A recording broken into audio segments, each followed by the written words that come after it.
What is going on, guys? Welcome to your 56th Java tutorial, and in this tutorial I'm going to be talking about more about polymorphism and how you can have polymorphic arguments and also return types and a bunch of boring stuff like that.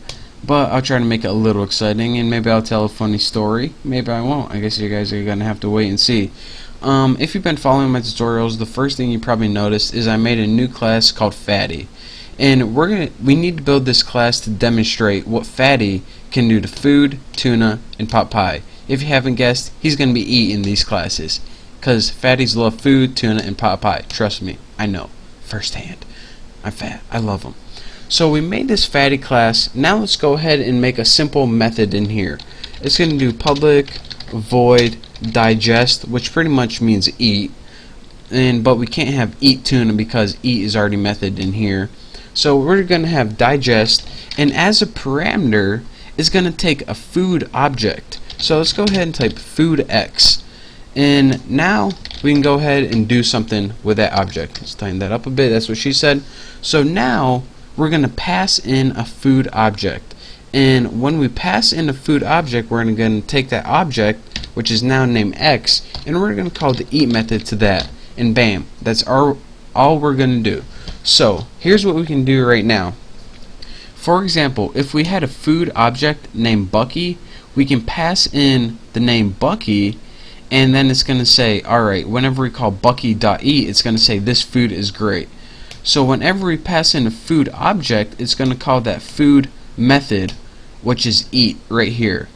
But what you didn't know, or maybe you did if you know Java, what you didn't know is anytime you can pass in a food object, you can also pass in objects of a subclass. For example, you can pass in tuna and pot pie.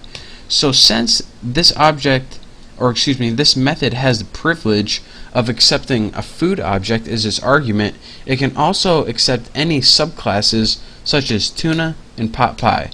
So, oh, what'd you say? You don't believe me? Well, let me just go ahead and prove it right here. Let's go in our main apples method, and let's go ahead and start making some objects. Let's go ahead and make a fatty object, and we'll name it Bucky because that's me and I am fat. We'll say equals new fatty with no parameters. So what we did here is we created a fatty object named Bucky.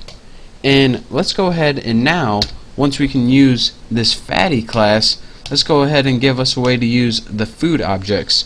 So let's go ahead and create food. We'll create FO for food objects equals new food. And why do we need to create a food object? Because, first of all, put your semicolons.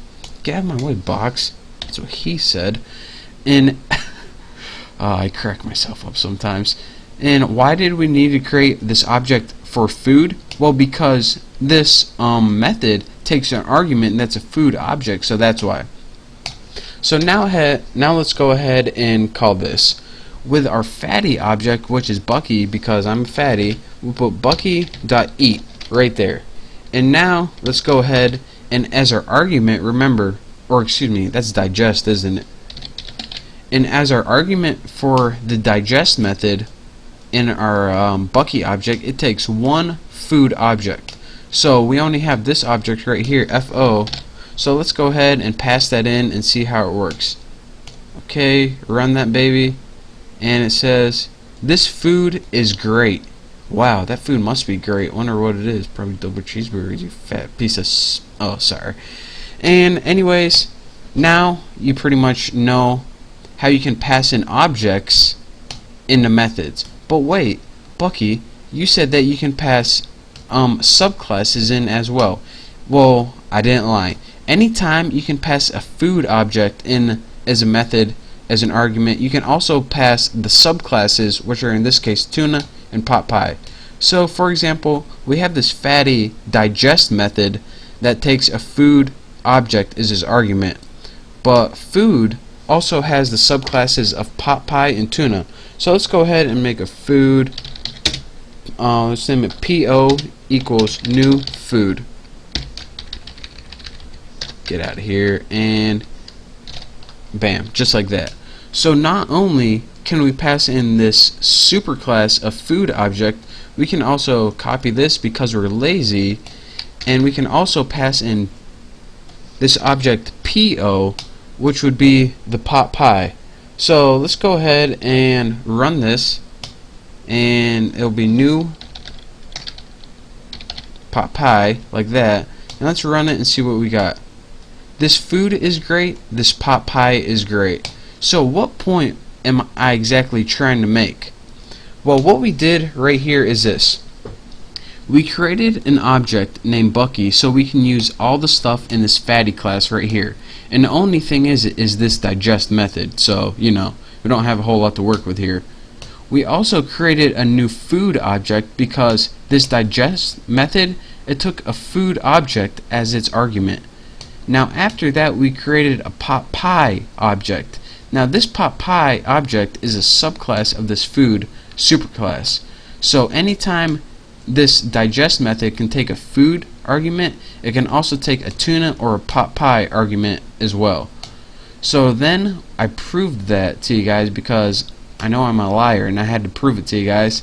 I called that Bucky object with digest is the food object is my argument, and I also called the pot pie object is my argument.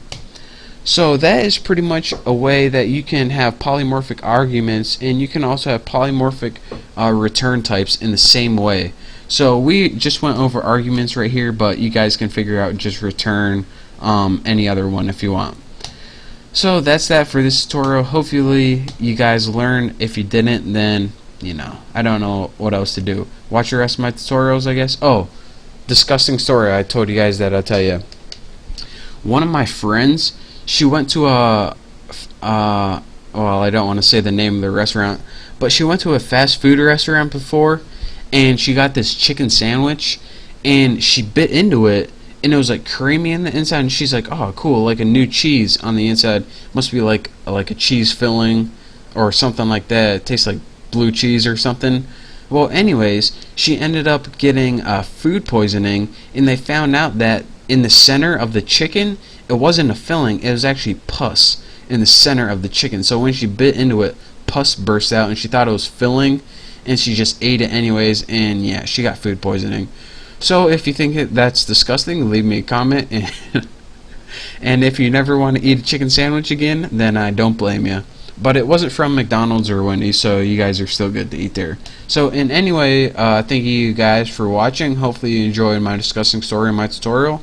So I look forward to teaching you some more, so I will see you next time. Oh, by the way, don't forget to subscribe.